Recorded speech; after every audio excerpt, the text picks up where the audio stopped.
Irmãos, abra sua Bíblia comigo em Romanos capítulo 12. Romanos capítulo 12. Quero compartilhar hoje com os irmãos sobre vida transformada, relacionamentos transformados. Vida transformada, relacionamentos transformados. Eu tenho certeza que você está aqui porque foi alcançado pelo Senhor e foi transformado, amém? Romanos capítulo 12. Romanos capítulo 12, lá a partir do versículo 1. Mantenha sua Bíblia aberta aí para a gente... A partir do versículo 1. Romanos 12, a partir do versículo 1. Nós sabemos que antes de conhecermos ao Senhor Jesus, antes dele ter nos alcançado, antes de termos essa experiência com Deus mesmo que nós temos hoje de fato, nós, por exemplo, tínhamos uma visão de mundo diferente que nós temos hoje, não é verdade? Você, antes de ter sido alcançado pelo Senhor, você, por exemplo, se relacionava de uma forma. Agora, depois do Senhor ter te alcançado, você se relaciona de outro, não é verdade? Antes do Senhor te alcançar, você tinha uma visão de mundo, você tinha uma visão da vida, né? Hoje, depois que o Senhor te alcançou, você tem uma outra visão, né? Você enxerga a vida, a gente fala assim, né? Com os óculos do Evangelho. Porque hoje você tem o Espírito Santo. Porque hoje você nasceu de novo. Então, uma vez que você nasceu de novo, você enxerga a vida, né, com outro filtro, né, com outros óculos. Porque é Cristo que habita em você. O apóstolo Paulo já havia nos dito. Não sou mais quem vivo, mas Cristo vive em mim. Né? Então, se Cristo vive em você, você não enxerga a vida da mesma forma que enxergava antes. Uma vez que Cristo vive em você, você enxerga a vida com os olhos de Jesus. Né? Porque você nasceu de novo. Então você tem uma outra visão de mundo. Nós sabemos que a visão de mundo, ela influencia, né? Ela determina, por exemplo, os nossos valores. A visão que nós temos da vida, ela vai falar da nossa ética, dos nossos princípios. A visão que nós temos de mundo vai falar, por exemplo, que nós entendemos ser, né? A nossa intenção, a nossa motivação para viver aqui na Terra. A visão que nós temos da vida, de mundo, vai falar sobre como nós lidamos com as circunstâncias adversas. Né? A visão que nós temos da vida do mundo vai falar sobre como nós lidamos com diversas situações. Né? O porquê nós estamos aqui. Eu acho, né? Eu suspeito que antes você tinha uma outra visão sobre por que você estava aqui. Porque você nasceu, né, o que você está fazendo aqui, para onde você está indo. Depois que Jesus te alcançou, você tem uma outra motivação para viver e você sabe para onde você está indo, amém? Nós sabemos que nós estamos aqui hoje de passagem, por quê? Porque a nossa visão de mundo mudou uma vez que Cristo habita em nós, uma vez que nós nascemos de novo e uma vez que nós fomos transformados por Jesus. E uma vez que tudo muda, a forma de ver a vida, os nossos relacionamentos também mudam. Uma vez que a nossa visão de mundo muda, a maneira de relacionarmos, né, de respondermos à vida e às relações também muda. Também muda. E Romanos capítulo 12 vai nos ensinar, né, como uma vez que nós fomos alcançados pelo Senhor, uma vez que nascemos de novo, como que nós devemos relacionar com Deus, qual que é a visão que nós devemos ter de nós mesmos, uma vez que nós nascemos de novo, qual que deve ser... como que deve ser a nossa relação com o próximo, com os nossos irmãos. E uma vez que nós nascemos de novo, como que deve ser a nossa relação com os nossos inimigos. Como que devemos responder às pessoas que nos odeiam, aos nossos inimigos, uma vez que nós nascemos de novo. Né? As orientações aqui do apóstolo Paulo é para aquele que nasceu de novo. Amém? Você nasceu de novo? As orientações do apóstolo Paulo é para aquele que tem o Espírito Santo. Né? Não é você mais quem vive, mas Cristo vive em vocês. Então, o que o apóstolo Paulo ensina para aquele que nasceu de novo? Como que ele deve se relacionar, primeiramente, aí, com Deus? Né? Eu sou capaz de apostar que antes você tinha uma visão diferente de Deus do que tem hoje. Eu, por exemplo, tinha. Né? Eu não enxergava Deus, por exemplo, desse modo relacional, conversar com Deus todo dia, né? Que Deus ele está em todos os lugares, em todos os tempos. Né? Às vezes, eu era de uma forma aqui na igreja, aqui não, né? Porque antes de converter não era muito... assíduo em igreja, mas às vezes, né, eu deveria ser de uma forma dentro da igreja e depois sair da igreja de outra forma. Às vezes eu não olhava para Deus de uma forma que ele se relacionasse comigo. Né? Às vezes Deus para mim era um ser distante, né, que não habitava em mim. Hoje nós sabemos que Ele habita em nós. Hoje nós sabemos que os olhos deles estão por toda a terra. Hoje nós sabemos que o Espírito Santo de Deus, que também é Deus, nos fortalece, nos encoraja, né? Que nós temos acesso livre a Ele por meio da oração, né? Você pode achar um dia que para falar com Deus você deveria ter, né, uma pessoa ali, né, que fosse uma espécie de intercessora. Mas nós sabemos que hoje nós oramos em nome de Jesus, que nossa oração chega ao Pai Celestial. Então, o que o Paulo nos ensina, né, que maneira que ele nos ensina que nós devemos nos relacionar com Deus? Como que deve ser a nossa relação? Olha aí no versículo 1. Portanto, irmãos, rogo-lhes pelas misericórdias de Deus, que se ofereçam em sacrifício vivo, santo e agradável a Deus. Este é o culto racional de vocês. No capítulo 6 de Romanos, a gente já até viu aqui, Paulo havia nos mostrado como que antes, né, de conhecermos ao Senhor, a gente se entregava ou entregávamos os nossos corpos, né, ao pecado ou como instrumento para o pecado. No capítulo 6 mostra como nós andávamos, né, como nós vivíamos sem agradar a Deus e como que isso refletia no nosso modo de viver, as nossas atitudes, com as nossas reações. Entregávamos os nossos corpos para o pecado de maneira deliberada. Ele nos ensina isso no capítulo 6. Aqui no capítulo 12, essa palavra aí, ofereçam, né, ou em outras traduções aí está apresenteis, né, a Deus o seu como sacrifício vivo, santo e agradável a Deus. Essa mesma palavra aqui é aquela palavra no Antigo Testamento que é usada para uma pessoa que pegava a oferta, levava essa oferta ao sacerdote e uma vez o sacerdote, né, com essa oferta, a pessoa que entregou não poderia tê-la de volta. Entregou a oferta e essa oferta agora era como um sacrifício e a pessoa que entregou não tinha mais como ter aquela oferta de volta. Essa mesma palavra aqui, e isso que Jesus nos ensina, quando ele fala que nós devemos nos oferecer em sacrifício vivo, santo e agradável a Deus, ele está nos ensinando que nós nos entregamos a Deus. E agora nós não pertencemos mais a nós mesmos, como eu falei, né? Cristo que habita em nós. E Paulo vai nos ensinar que isso é um culto racional, porque culto racional aqui significa culto lógico. É uma coisa lógica, né? Uma coisa lógica é diferente de uma coisa sem sentido, não é verdade? Coisa lógica. Culto racional aqui é um culto lógico, ou seja, apresentar a Deus, né, o nosso corpo a Deus como sacrifício santo e agradável a Ele. Quando nós apresentamos a Deus, nós apresentamos a nossa vida a Deus. Quando fala que é culto lógico, é porque nós apresentamos a Deus não somente aqui. Nós nos apresentamos a Deus não somente nos cultos. Nós nos apresentamos a Deus não somente nos pequenos grupos, nas células, nos eventos que tem aqui, que a igreja promove. Apresentar a Deus como sacrifício vivo, ou seja, a nossa vida deve ser apresentada a Deus. Como eu disse, eu não me ofereço a Deus somente quando eu estou aqui, né? Nós nos oferecemos a Deus em todos os momentos e em todas as circunstâncias. Paulo está querendo nos dizer aqui que nós devemos, assim como nós agimos aqui, como nós louvamos a Deus aqui, como nós oramos aqui, né, como nós nos relacionamos aqui, nós devemos continuar nos relacionando lá fora. Esse é o culto racional, esse é o culto lógico. Porque não tem lógica louvar a Deus aqui, levantar as mãos para Deus aqui, e lá fora ter uma vida que desonra ao Senhor em todas as áreas. Estão me entendendo? Culto lógico é isso. É se entregar a Deus aqui, mas continuar se entregando a Deus em todas as outras áreas da nossa vida. No mercado de trabalho, no ambiente familiar. É continuar se entregando a Deus em todos os tempos e em todas as circunstâncias. Por isso que é culto lógico. Por isso é culto lógico.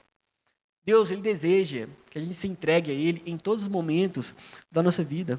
E isso que é o culto lógico. E é dessa maneira que nós nos relacionamos com Deus uma vez que nascemos de novo. Como eu falei aqui, dei meu exemplo, às vezes eu achava que Deus só estava ali, na igreja. Deus só estava ali, naquele ambiente ali, religioso, mas não. Os olhos do Senhor estão por toda a terra e eu devo me entregar a Ele como um sacrifício vivo, santo e agradável a Ele. Esse é o culto racional, esse é o culto lógico, ou seja, continuar se entregando a Ele em todas as áreas da nossa vida e em todos os momentos. Segundo, ainda no versículo versículo 1 aí, ó. Versículo 2 agora.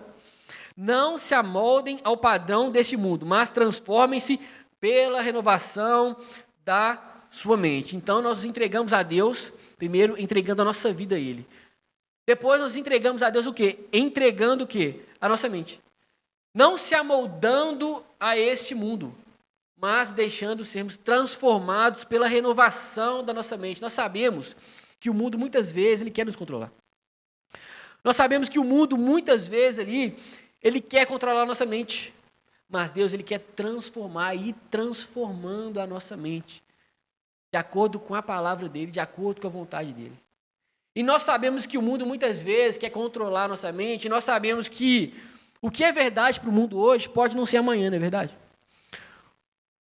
O que é um valor para o mundo hoje, né, um princípio, amanhã não pode não ser, porque é muito relativo. As coisas nesse mundo, nesse sistema, elas vão mudando de tempos em tempos, de contexto em contexto, é verdade? De época em época vai mudando, mas nós sabemos a verdade absoluta. Nós conhecemos o Senhor Jesus, sabemos que Ele é o caminho, sabemos que Ele é a verdade e sabemos que Ele é a vida. Nós temos um padrão absoluto que é Jesus. E nós sabemos que a vontade de Deus para nós é nos conformar à imagem de Jesus. Romanos capítulo 8, Paulo já havia nos orientado que Deus, Ele quer nos conformar à imagem de Jesus. Quer nos conformar à imagem de Jesus. Por quê? Jesus é o nosso padrão. É o nosso padrão. O mundo tem outros padrões que podem mudar de tempos em tempos, mas Jesus é o padrão, Ele não muda. Por isso nós devemos continuar firmes, transformando, se conformando cada vez mais à imagem de Jesus, renovando aí a nossa maneira de pensar. E qual que é a finalidade disso? Versículo 2 aí, ó. Não se amolde ao padrão deste mundo. Acompanhe comigo aí, ó. Mas transformem-se pela renovação da sua mente. E a finalidade disso? Para que sejam capazes de experimentar e comprovar a boa, agradável e perfeita vontade de Deus. Qual que é a finalidade de se entregar a Deus como sacrifício vivo? Qual que é a finalidade de não se conformar, né, com os padrões desse mundo? É que iremos experimentar a boa, agradável e perfeita vontade de Deus. Você já deve ter se perguntado muitas vezes, qual que é a vontade de Deus para a minha vida? O que eu faço na minha vida?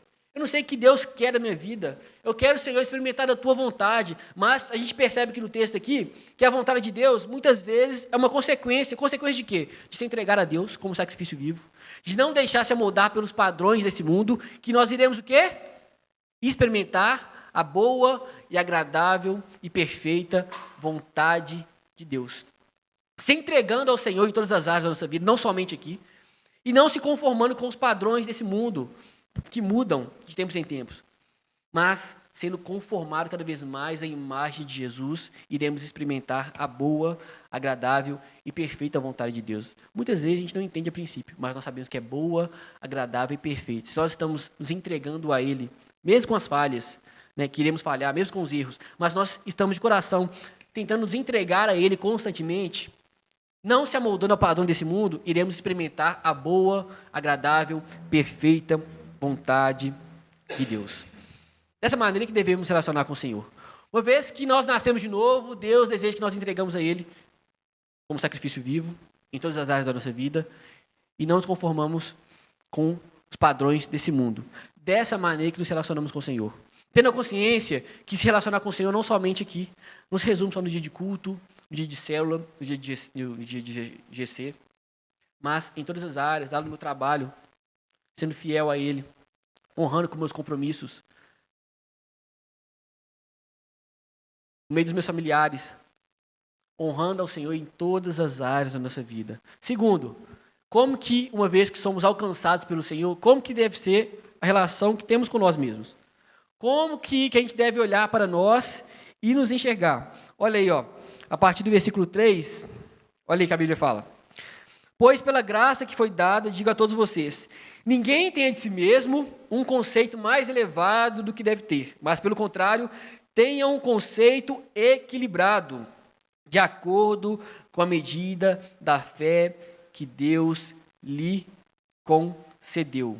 Parece que aqui nós percebemos que a gente deve fazer, né, ou ter uma avaliação correta de nós mesmos. Nós fomos salvos pela graça, mediante a fé, não é verdade? Isso não veio de nós, é dom de Deus, não é verdade?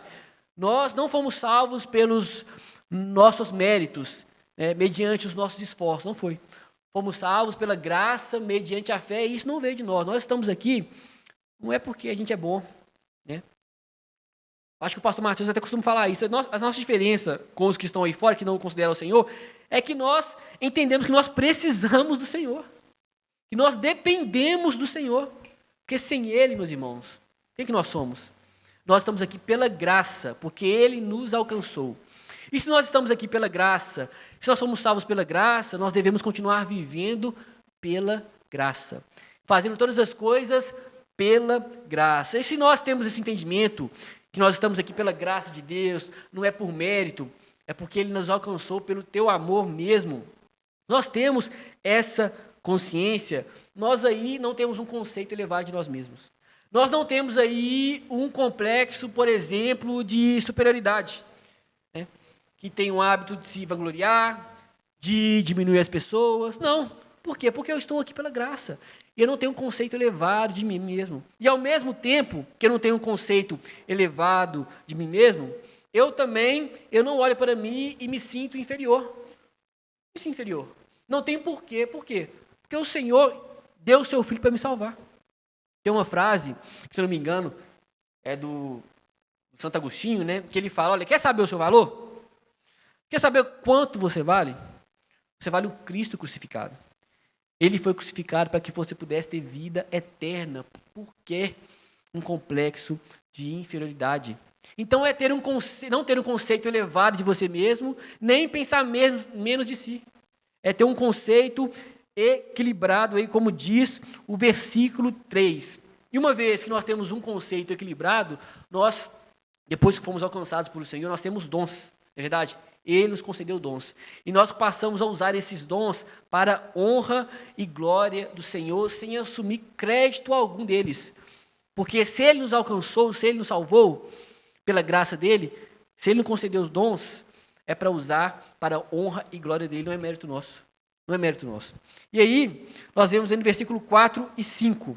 Uma vez que nós somos alcançados pelo Senhor, qual que é o desejo dEle, né, para com os nossos dons? Como nós devemos utilizá-los? Ele fala aí, ó, assim como cada um de nós tem um corpo com muitos membros, e esses membros não exercem todos a mesma função, assim também em Cristo, nós, que somos muitos, formamos um corpo, e cada membro está ligado a todos os outros. Ou seja, é ter uma compreensão que eu não me basto, que eu faço parte hoje de uma família que eu tenho um dom e você tem outro dom, para edificarmos mutuamente, um edificar o outro. Eu tenho um dom na parte de Deus e você tem um dom para que todos nós possamos crescer em conhecimento do Senhor, em conhecimento do Senhor. E nós fomos colocados no corpo de Cristo. Uma vez que nós somos alcançados, nós fomos colocados no corpo de Cristo, nessa unidade, e agora nós fluímos aí nos dons. E nós fomos colocados nessa unidade. E cada pessoa aqui é um membro do corpo, com um dom ou vários dons. Cada pessoa aqui, você é um membro do corpo de Cristo. E você faz parte desse corpo, é um membro desse corpo que Deus deseja te usar para o crescimento do corpo de Cristo. Cristo é o cabeça, mas cada pessoa aqui é um membro. E Deus deseja te usar para que nós todos possamos crescer no conhecimento do Senhor, crescermos em comunhão uns com os outros. Deus deseja te usar. Deus deseja me usar. Nós fomos colocados nessa unidade que é o corpo de Cristo. E essa unidade não foi eu quem construí, não foi você, ela sempre existiu. O corpo de Cristo, ele sempre existiu. A Bíblia nos manda preservar o corpo de Cristo, do qual você faz parte hoje, do qual você é um membro hoje do corpo de Cristo. Nós somos diferentes uns dos outros, mas como corpo, como membro de um corpo, nós precisamos uns dos outros. Nós pertencemos uns aos outros. Por isso, a necessidade que nós temos de congregar. Por isso, a necessidade que nós temos de estarmos em comunhão. Por isso que eu falei no início aqui que nós não nos bastamos, nós precisamos, nós necessitamos congregar. Né? Cristão isolado não existe. A Bíblia nos orienta muitas vezes levarmos os fardos uns dos outros, encorajarmos uns aos outros, suportarmos uns aos outros. Como que nós fazemos isso de maneira isolada? Não existe. Não existe. Por isso que nós fomos colocados no corpo de Cristo, para que juntos possamos continuar caminhando, crescendo, um fortalecendo o outro, um encorajando o outro nessa caminhada. A ideia é você me supre e eu te supro. Para a honra e glória do Senhor, nós vamos crescendo nessa caminhada. Amém, meus irmãos? E aí ele continua nos ensinando, ele começa a especificar os dons aqui, ó. Vou passar rapidamente. Ele fala, ó, temos diferentes dons, versículo 6. De acordo com a graça que nos foi dada. E ele fala, se alguém tem o dom de profetizar, use-o na proporção da sua fé. Se alguém tem o dom de servir, sirva. Se alguém tem o dom de ensinar, sem ensinar, ensine. Se é dar ânimo, que assim faça. Se é contribuir, que contribua generosamente. Se é exercer liderança, que exerça com zelo. Se é mostrar misericórdia, que o faça com alegria. Então percebe que cada cristão aqui possui um dom diferente. E Deus concedeu esses dons para a igreja local que possa crescer de maneira equilibrada. De maneira equilibrada. Você não caiu de paraquedas aqui. Deus te salvou e te colocou aqui. Ele deseja que você frutifique aqui nesse lugar. Frutifica aqui na igreja local. Deseja que você esteja aqui e você viva honrando Ele aqui nesse lugar, usando os dons que Ele te concedeu. É interessante que lá em Coríntios, o apóstolo Paulo vai falar assim, olha, tem todos os dons? Não. São todos apóstolos? Não. São todos profetas? Não. São todos mestres? Lá, Paulo ensinando na igreja de Corinto. Ele fala, não. Não tem como a pessoa ser tudo isso. Por isso, Deus usa cada pessoa da maneira que Ele deseja, com o dom que Ele concede a cada um. E não existe nenhum dom melhor que o outro. Né? Infelizmente, lá na igreja de Corinto, né, havia isso. E os cristãos estavam usando os dons em um fim em si mesmo. Ele usava os dons e se vangloriava dos dons que Deus havia dado a eles. Eles tinham o dom do Espírito, mas era uma bagunça. Eles tinham o dom do Espírito, mas não tinham o fruto do Espírito.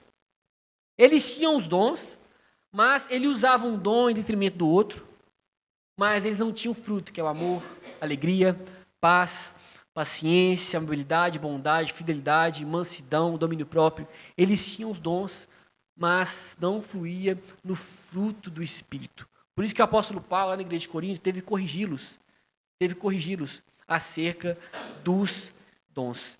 Então, como que nós nos relacionamos com nós mesmos? Não tendo complexo de superioridade, nem se sentindo inferior, tendo um conceito equilibrado. Porque, da mesma forma que nós andamos pela graça do Senhor, que nos faz ter um complexo de superioridade, nós andamos aqui não se sentindo inferior. Por quê? Porque o Senhor entregou o seu Filho para nos salvar. Herdamos a vida eterna. Como eu falei, Deus não criou o céu e a terra e você nasceu aqui, ó, fechou o olho e você nasceu. Não. Você faz parte de um plano do projeto do Senhor. Ele te alcançou porque você faz parte de um plano do projeto do Senhor desde o ventre da sua mãe, desde a eternidade. Então você está aqui para que Deus possa te usar. Ele olha para você, conhece todos os fios do seu cabelo, conhece a sua história e tem um plano e um projeto para você e para mim. Para você e para mim. Por isso nós temos um conceito equilibrado. E aí, no verso 9, ele começa o outro ponto, que fala como que deve ser o nosso relacionamento com os outros. Como que deve ser com Deus? Nós aprendemos a se relacionar com Deus, não somente aqui, em todas as áreas da nossa vida. Como que nós devemos nos enxergar? Tendo uma medida equilibrada. E como que deve ser o relacionamento que nós temos com os outros? Ele fala no versículo 9 aí, ó. O amor deve ser sincero. Odeie o que é mal e apeguem-se ao que é bom. O amor deve ser sincero. Então, como que nós relacionamos com as pessoas? Amando, não é verdade? E quando falo amor deve ser sincero, em outras versões falei o amor sem hipocrisia. Não falei? O amor sem hipocrisia. Essa palavra hipocrisia aqui, ou sincera nessa tradução, ela vem de uma palavra grega que significa ator. O que um ator faz? Ele muitas vezes faz de conta, né? Ele usa uma roupa que não é dele. Muitas vezes o ator ele vai, sei lá, assimilar uma voz que não é dele. Muitas vezes o ator ele vai ali fazer um papel diferente, não é verdade? Ele vai agir de forma diferente do que ele é de fato na vida real. É isso que o ator faz. É alguém que tem um papel diferente do que ele vive. Né? Ele assume outra profissão, ele fala de uma outra forma. Esse é o ator. Ele se faz de outra pessoa. Por isso que Jesus, nos evangelhos, nós sabemos que chamava os fariseus de hipócritas. Por quê? Os fariseus, eles tinham uma roupagem, né, de pessoas piedosas, não é verdade? Os fariseus, eles tinham uma roupagem ali de pessoas que eram santas, pessoas religiosas, só que Jesus conhecia o interior deles. Chamava eles de o quê? Sepulcro caiado. Que era bonito por fora, mas como Jesus conhecia o interior, era podre por dentro. Era hipócrita. E Jesus e o Senhor, por meio do apóstolo Paulo, nos orienta a amar, mas amar o quê? Sem hipocrisia. Amar com amor sincero. Amar sem ser hipócrita. É amar de fato com o coração. E nós sabemos que o amor é uma decisão, não é verdade? Não é só um sentimento. Nós decidimos amar através das atitudes. E o Senhor fala, olha, ame com sinceridade. Que o amor seja sem hipocrisia. Ou seja, não é amar por fora e por dentro está desejando mal. Esse amor é hipócrita. Não é amar por fora, falar que ama, mas por dentro, sabe, tá ali com ódio da pessoa, não. Para nós que nascemos de novo, devemos amar com sinceridade e apegando-se no que é bom. Versículo 10. Amor fraternal, olha aí, dedique-se uns aos outros com amor fraternal. Dedique-se uns aos outros com amor fraternal. Amor fraternal aqui é amor de irmão. Amor que nós temos por aquele que é membro da nossa família. Agora, vou fazer uma pergunta para vocês. Você ama aí seu pai, sua mãe, não é verdade? Ama seu marido, sua esposa, não é verdade? Você ama eles porque eles são perfeitos? É perfeito? Seu pai, sua mãe, seu filho, é perfeito? Eles erram com você? Erra, não erra? E você deixa de amar? Por isso? Não. Eles erram com você e você continua amando. Eles erram com você e você continua convivendo com a pessoa. E você continua perdoando. Quando o apóstolo Paulo nos orienta a amar com amor fraternal, é isso mesmo. Da mesma forma que nós amamos os membros da nossa família de sangue, que muitas vezes nos decepciona por algum motivo, né, não corresponde ali à nossa expectativa, mas a gente continua amando, da mesma forma deve ser o nosso amor pelos outros. O amor com sinceridade e um amor fraternal, ou seja, eu sei que o meu irmão vai errar comigo, mas o mandamento que o Senhor tem para nós é o quê? Perdoe. Eu sei que o irmão vai ficar decepcionado comigo, ou eu vou ficar decepcionado com ele, mas devo amá-lo com amor fraternal, ou seja, eu sei que ele vai errar comigo, mas o mandamento para mim é o quê? Eu devo amar. Isso é fácil, meus irmãos? Não é fácil, não. Mas nós vivemos pela graça do Senhor, e essa graça do Senhor que nos dá força, essa graça do Senhor que nos sustenta. Porque se fizermos isso, dependendo de nós mesmos, nós não conseguimos. Mas nós temos o poder dado pelo Senhor através do Espírito Santo que habita em nós, de amarmos com sinceridade e amarmos com esse amor fraternal. No versículo 11 e no versículo 12, olha aí comigo. Ele dá algumas orientações no caso de vir algum desânimo. Porque às vezes vem mesmo de andar dessa forma. Às vezes você está ali tentando amar. Às vezes você está ali cedendo, parece que é só você que cede. Você fala assim, gente, o que está acontecendo? Eu não aguento mais. Ele fala aí no versículo 11 e versículo 12. Que nunca lhes falte zelo. Sejam fervorosos do Espírito. Sirvam ao Senhor. Alegrem-se na esperança. Sejam pacientes na tribulação e perseverem na oração. Ou seja, está difícil. Persevere na oração. Está difícil amar essa pessoa? Seja paciente. Continue amando. E o Senhor nos dá força para isso. O Senhor nos motiva a andar dessa forma. E nós sabemos que é satisfação para nós, mesmo que seja difícil. Nós sabemos que nisso está a nossa satisfação, porque estaremos andando conforme a vontade do Senhor. E aí no versículo, a partir do versículo 13 aí, ele vai continuar falando como deve ser o relacionamento com os nossos irmãos. Olha o versículo 13. Compartilhe o que vocês têm com os santos em suas necessidades. Pratiquem a hospitalidade, ou seja, a nossa comunhão, que eu falei que nós somos colocados no corpo de Cristo, que nós devemos viver em comunhão. Mas a nossa comunhão não deve acabar aqui na igreja. A nossa comunhão não deve se resumir somente no momento de culto, no final do culto. A nossa comunhão deve ultrapassar essa igreja. A nossa comunhão com os nossos irmãos deve ultrapassar aqui o dia de domingo. Deve estender durante a semana. Nós precisamos, como eu falei, nós vivemos pelo Senhor não somente aqui. Então, devemos ter comunhão com as pessoas não somente aqui.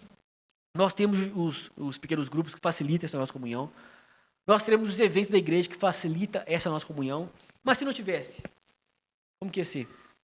Nós temos tantas coisas aí, nós temos celular hoje, WhatsApp. Né? Hoje, tempo está valendo mais que dinheiro, né, gente? Hoje a pessoa ninguém tem tempo. A gente fala, todo mundo, como que você está? Estou na correria, como que você está? Estou na correria, todo mundo está na correria. Todo mundo está. A gente, às vezes, parar, né? E se mostrar disponível a pessoa de maneira presencial, isso vale mais que muita coisa, meus irmãos. Isso vale mais que muitas coisas. E o desejo do Senhor é que a gente tenha essa comunhão e deve exceder esse espaço aqui. Deve exceder o culto. Deve exceder esse momento aqui de culto, dia de domingo. É continuar caminhando e continuar tendo comunhão aí, além dessas 4 paredes. Olha aí, ó, versículo 14. Abençoem aqueles que os perseguem. Abençoe e não os amaldiçoem. Olha aí, meus irmãos. É só a graça do Senhor, não é verdade? Capaz de nos fazer dessa forma. Às vezes a pessoa está te criticando ali. Às vezes a pessoa fez algo ali que te machucou de alguma forma. A pessoa está te perseguindo ali de alguma forma. E o mandamento para nós é: abençoe aqueles que os perseguem. Abençoe e não os amaldiçoem. É a graça de Deus. Versículo 15. Alegrem-se com os que se alegram. Chorem com os que choram. Alegrem-se com os que se alegram e chorem com os que choram. Muitas vezes nós temos facilidade de chorar com os que choram. É verdade? A pessoa está passando dificuldade e para nós não é dificuldade chegar perto dessa pessoa e chorar com ela, né? Se compadecer ali da situação. Mas muitas vezes temos dificuldade de ficarmos alegres com uma conquista da outra pessoa. De ficarmos alegres com aquilo que a pessoa conquistou. De se alegrar com os que se alegram. E muitas vezes, quando a gente só se entristece com aqueles que estão tristes e não se alegram, né, com as conquistas, mostra e prova o egoísmo do nosso coração. Egoísmo do nosso coração. Mas o mandamento para nós é: chora com os que choram. Vai lá. Assiste na necessidade, mas também nos momentos alegres, esteja com ele. Se alegre, mesmo que não seja a sua alegria no momento. Mesmo que para você não faça tanto diferente, mas para o irmão faz. Então se alegre com ele. Se alegre com que se alegram. Verso 16, olha aí comigo. Tenham uma mesma atitude uns para com os outros. Não sejam orgulhosos, mas estejam dispostos a associar-se com as pessoas de posição inferior. Não sejam sábios aos seus próprios olhos. Não sejam sábios aos seus próprios olhos. Isso aqui é ter o mesmo sentimento que houve também em Cristo Jesus. Né? Eu cuido de você, você cuida de mim. Né? Eu te abençoo, você me abençoa. E é igual diz Filipenses capítulo 2, né? Tende em vós o mesmo sentimento que houve também em Cristo Jesus. Cristo Jesus. Então nós sabemos como que nós devemos relacionar com Deus, como que nós devemos olhar para nós mesmos, como que deve ser a nossa relação com o próximo, que é amando, sem hipocrisia, mas como que nós devemos olhar para os nossos inimigos, para aquelas pessoas que nos perseguem de fato, para aquelas pessoas que de alguma forma fazem mal para nós e nos prejudicam de alguma forma. Versículo 17, olha aí, ó, capítulo 12. Retribuam o mal com o mal. É isso aí que falei? Não, né? Não retribuam a ninguém mal por mal. Procurem fazer o que é correto aos olhos de todos. Não retribuam mal com mal. Procurem fazer o que é correto aos olhos de todos. Aqui é aquela pessoa, muitas vezes já deve ter ouvido isso. Aquela pessoa que faz mal a outra pessoa, a pessoa fala assim: a hora dela vai chegar. Estou guardando aquela oportunidade, né? Aquela oportunidade na manga. Espera que a hora dela vai chegar. Deixa na hora certa ali, eu vou fazer. Isso aqui, ninguém retribui o mal por mal, é não dar o troco. É não ter na manga essa oportunidade de dar o troco. E esperar que o Senhor que faz todas as coisas. Ele que é juiz, não nós. Já pensou, meus irmãos, algumas histórias? José do Egito. Ele foi vendido pelos seus irmãos. Na oportunidade que ele teve ali de retribuir o mal que os irmãos tinham feito a ele, o que ele fez? Retribuiu com mal? Não retribuiu. Outras histórias, por exemplo, se a gente pensar no Estevão, que estava sendo apedrejado ali em Atos. Estevão estava sendo apedrejado ali, e ele sendo apedrejado, sendo perseguido por aquelas pessoas, ele teve assim uma coragem, né, dada por Deus de orar: Senhor, não os culpe por esse pecado. Sendo apedrejado, sendo perseguido, ele orou por aqueles que estavam apedrejando, falou: Senhor, perdoa-lhes, não os culpe por esse pecado. É isso, meus irmãos. Não retribuir o mal por mal. Isso só é capaz de fazer para quem nasceu de novo. Você. Às vezes você está num ambiente que você fala assim: gente, eu não vejo aqui nas pessoas que estão ao meu redor, mas não vai ver mesmo. Esse aqui, se já é difícil para nós, que só fazemos pela graça de Deus, quanto mais para aqueles que não foram alcançados pelo Senhor, para aqueles que não nasceram de novo. É difícil, meus irmãos. Nós somos dependentes da graça do Senhor para andar dessa forma, para não retribuir o mal por mal. Versículo 18. Estou acabando. Façam todo o possível para viver em paz com todos. Isso aqui é não criar conflito desnecessário.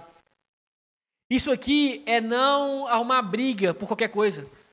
Isso aqui é, por exemplo, não causar discussão desnecessária. Não significa paz a qualquer preço. Amém, meus irmãos? Nós não negociamos a verdade, né? Não negociamos. Mas aqui significa que não devemos provocar contenda, por exemplo. O que depender de nós, nós vamos seguir em paz. Não significa paz a qualquer preço, como eu falei. A gente não negocia a verdade, mas significa não ser um agente assim de destruição, de contenda, de dissensão.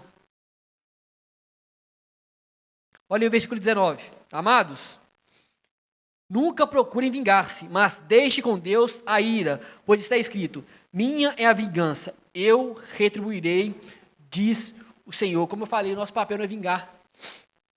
O nosso papel não é vingança. É deixar com o Senhor.